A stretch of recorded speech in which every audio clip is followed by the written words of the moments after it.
The Moto Gp is away, and it's a great start from the turn one. There's Dobby to his shoulder. Dobby gets lifted. Dobby gets lifted twice. Dobby goes back. Morbidelli from 20. Quattararo, they're chasing down Marquez in turn 3 already. Right back to 5th place. That's a disaster for him.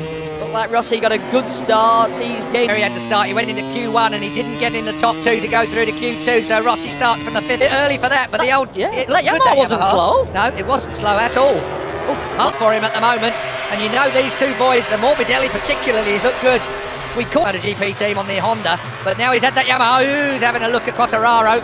One Fabio Quattararo, his pace in FP4 Keith was, well, it's the only person that was having a good look at Quattararo there. Quattararo not too keen to really stick it in too hard in this early one, the young Frenchman, so it is going to be leading over the line at the end of the first lap at 25. Marquez also Rins is 6th, Petrucci is 7th, Crutchlow is only 8th at the moment with old teammate Jack Miller as well. There he is, forcing his way up the inside of Nakagami. It looked like customer on that Ducati. He's on the latest bike for the first time in his career, but he's turned up here and it looks like at all. Marquez just squeaking away at the front at the moment. Marquez then that opening of all weekend.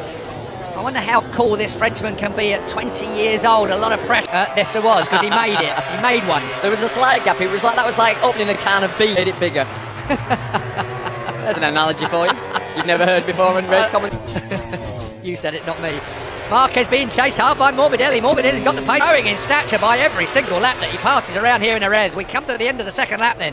Petronas sponsor, well, okay, that's money, but the Sepang International Circuit that's running for the factory, that's for sure. Whoa, they ran it a bit hot there. The Ducati ran out wide and Maverick all over him. That's Rins we're looking back at, the 42. There's Petrucci behind him on the number 9 bike. You know, Rins looks good, doesn't he? Rins, where was he on the grid? He was down in 9th. It's all about race pace. 23 laps to go, yeah. We need to start looking with 10 laps. Look after them pretty well, and that, for me, will be the biggest problem that Marquez may have. Those two M1 Yamaha. FP1, he put a hard rear tyre in that bike, and he's not taking it out apart from doing a few quality. He does, and the tyre will stay with him. Dobby's looking vulnerable, you know, in that 5th place at the moment. This moment in time.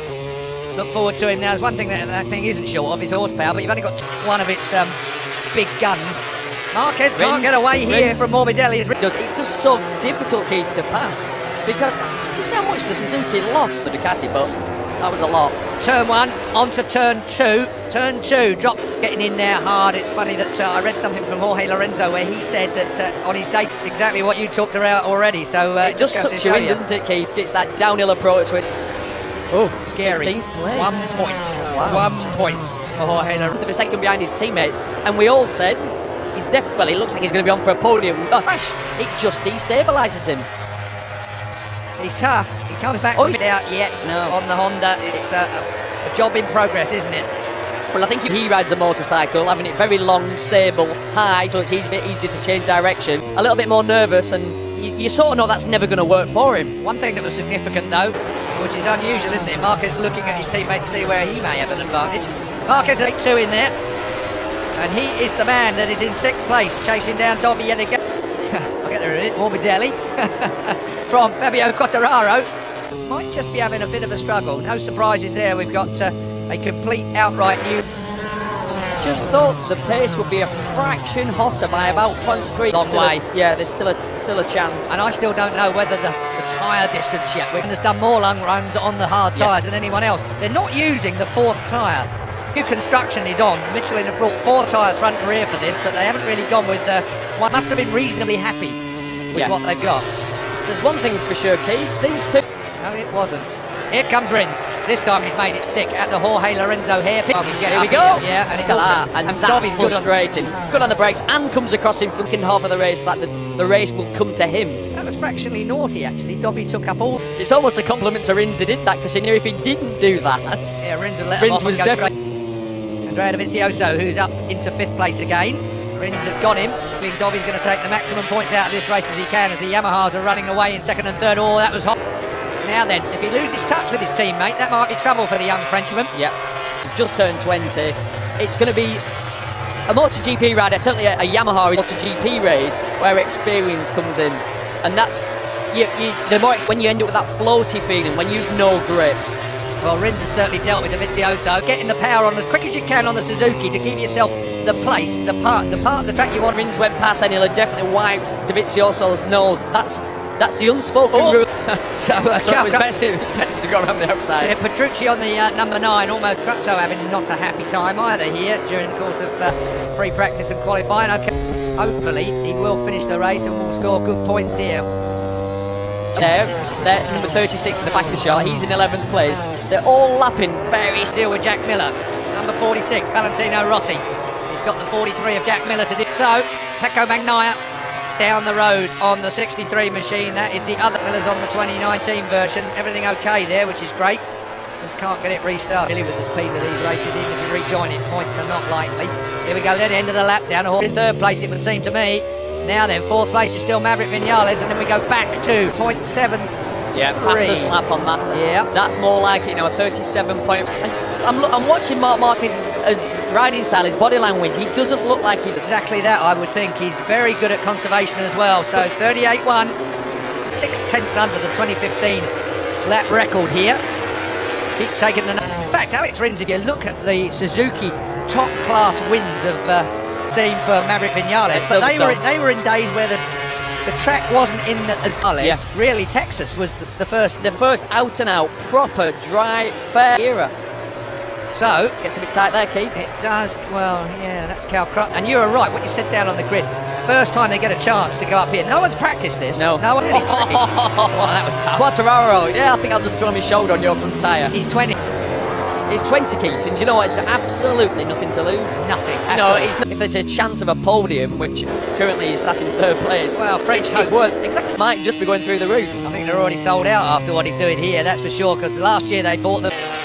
Now it's Fabio Quartararo, superstar, that's coming good. So, Marc Marquez, just because he's easing away from the 2 Petronas Yamahas, still Maverick Vinales is hunting down. He's always a late race charger, isn't he? Yeah, he really is. Morbidelli must have made a mistake on this lap. Around here, isn't it? You just go a millimetre off onto the rumble strip a bit too tall, and before you... He's closing this gap down. There's nothing quite like standing on top after it and the whole world is patting you on your back just to find that. 5 says it all. 0.6 then. Back to Morbidelli and Fabio Quartararo now. Yeah. Even in the time it took them to put that marker on his board. That's right. And on that lap, yeah, and he knows that. I wouldn't mind betting that that's the reason why he's upped his pace a bit. Exactly what I was Alex Rins still hasn't closed it with quite the rate that I thought he would, though. He can't really wind its neck and spin it like he might do. Otherwise, they have nothing left at the end of this. Yeah. Vinales is right there, but this is the man we were talking about. That's not going to do him any good being out there. Yeah. And that's the difference with Moto GP now, isn't it? We've said it before. Make mistakes. Well, we've done what? 9 laps, and there's only how many? Morbidelli's lost a bit of rhythm now, hasn't he? As soon as that elastic band breaks, starting to get a little loose now. Oh, here comes his teammate. Oh, that's going to be tight.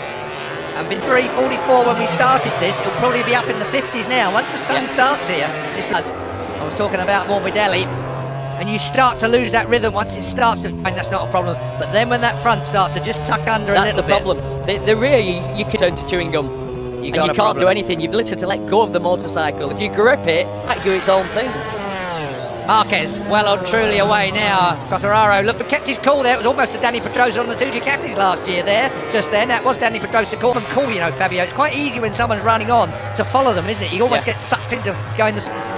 2 times junior world champion when he was 30. Well, he was junior world champion at 13 and 14 because he was that good. They changed the rules for him, really. They changed the rules. I mean, they went from the earliest entry normally. Here's Rins. Rins on.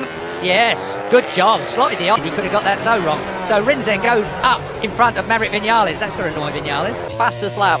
And you would, wouldn't you? That's what I'm saying. He's got that maturity to be a MotoGP rider. Was early to sign him because he was signed very early in the year. But I had it in my mind, if you remember. Yeah. But we were all still surprised because at the time... It was early. It almost looked like Danny Pedrosa would ride a Yamaha really well. So it was a bit of a... But it was the week later it was announced that he was going to ride in MotoGP. We're all going, hang on a minute. Quartararo did well. Reason.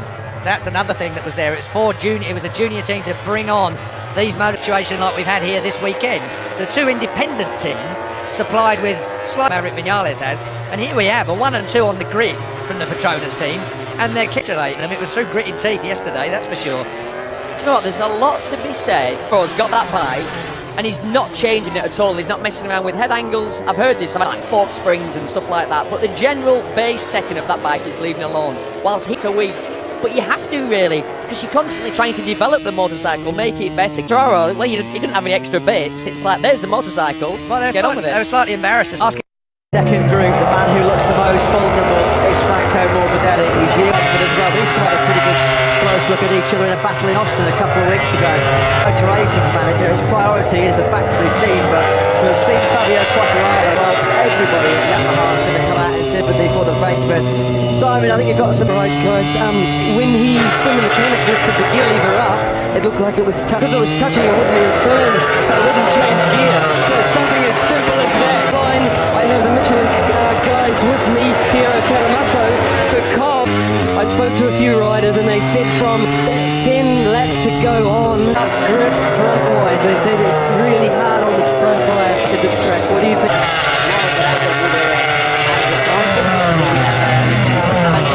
Alex Rins with the middle front, they're doing quite well. Is there more chance of falling off in this time? Is there more chance of crashing in this time? Thanks to Piero Teramaso while we've been speaking there. Places now. Yeah, said he was looking vulnerable, Steve, and he's just running out of place, trying to find a way through on Jack Miller, who has been unable then way wide. Valentino must be sick to the back teeth of this view. He's only been able to evaluate and assess the strengths and weaknesses of Jack Miller on the GP19, that's for sure. Not has given up the charge for the top six because the Franco Morbidelli, a welcome return for him after all the drama and disappointment of Argentina. His move on the inside into turn 13, he's left it too wide though, he's left it away from Kruger behind, and Alex Rins in second but still has a huge advantage. Vinales third, there is the two yet. Yeah, I was going to say Vinales is going to have a big job on his hands holding off the two factory Ducatis. There's nothing between their lap times. Decent, fast and consistent. Didn't hear this Jorge Lorenzo.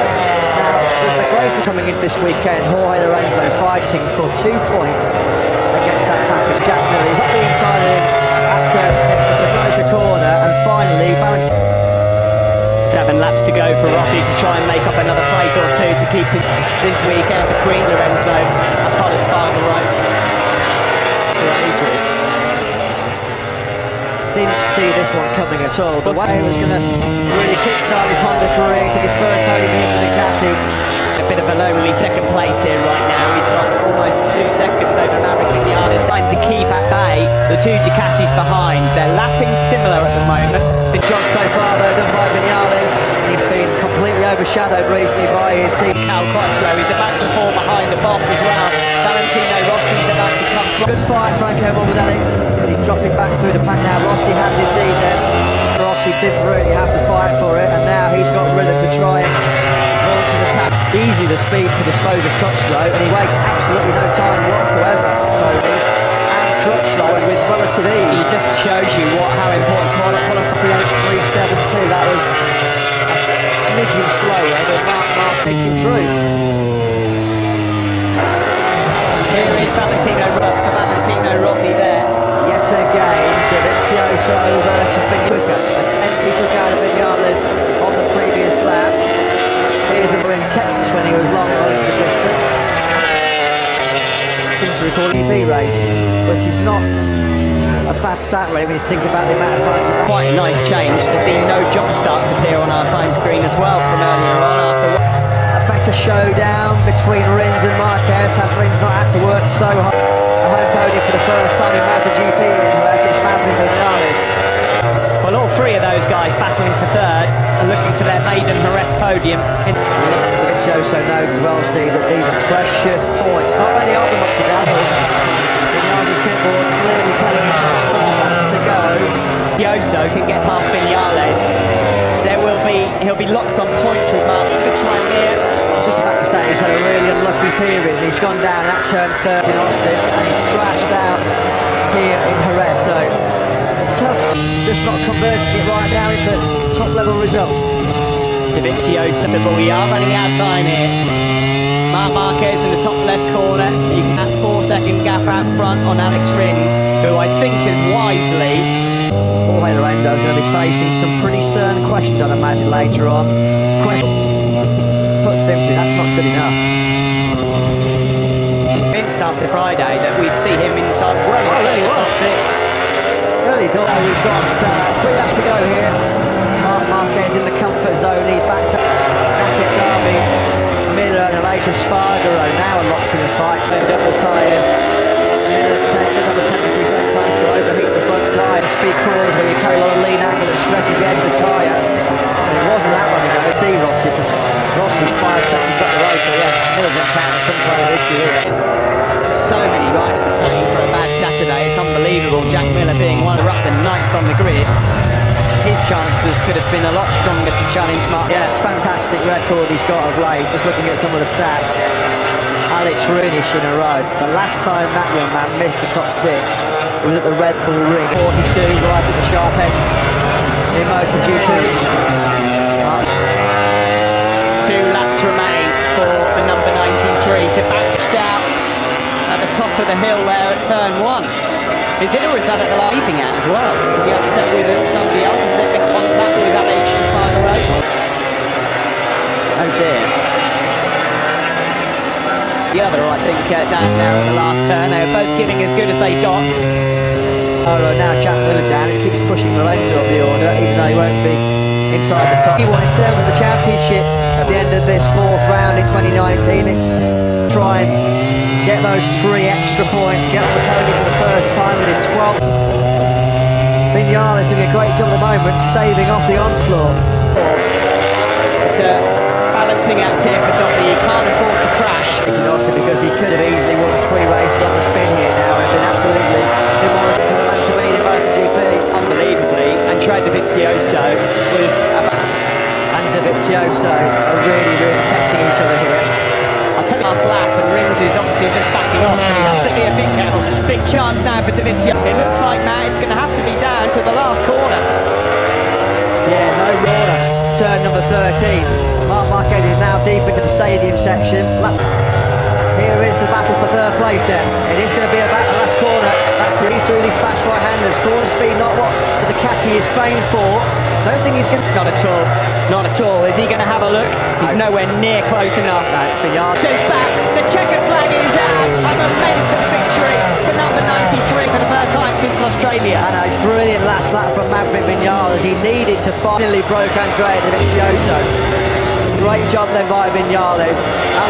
He was pressurised by Quartararo and Morbidelli early on, but win in a row now for Marc Marquez here in Jerez, and he continues that finished off the MotoGP podium since he came here in 2013. There's some light there at the end of the Viñales tunnel as Marquez climbs the...